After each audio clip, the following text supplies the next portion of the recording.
Hello, welcome to another episode of the Ikan Bilis Weekly Forecast Show. Our weekly forecast is published every Sunday, 4 p.m. UK time to help you navigate the sea of market volatility. Please subscribe and click the like button before we dive into the charts. Hey people, I've got something good to share with you guys.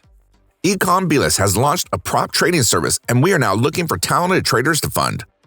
You can trade Forex, crypto indices, and metals with the accounts using the MetaTrader 4 application.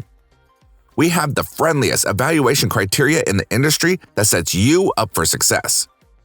All you just need to make 10% on your account in 60 days and make sure that your trade sizes are consistent and within a reasonable risk parameter. Most prop trading firms split up their evaluation into two 30-day phases and require a 10% profit made on each of those phases. In my opinion, that sets up traders for failure and forces them to take unnecessary risks on the account.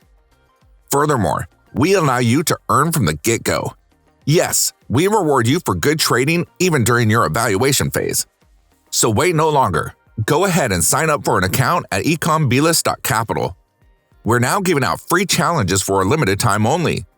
Please join our Discord channel to say hi and find out more.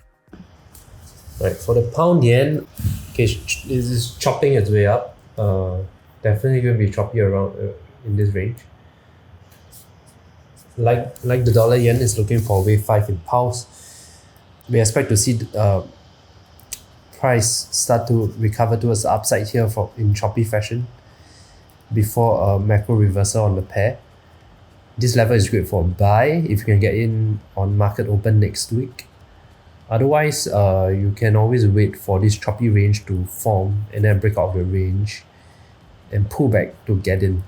Our upside target is around 170, right here, at the 61.8 retrace. We've come to the end of the video. If you think our content is useful to you, please like, share, and subscribe. Our Discord channel is up and running, and it's the best place to stay current with our latest updates. See you there, or until next week.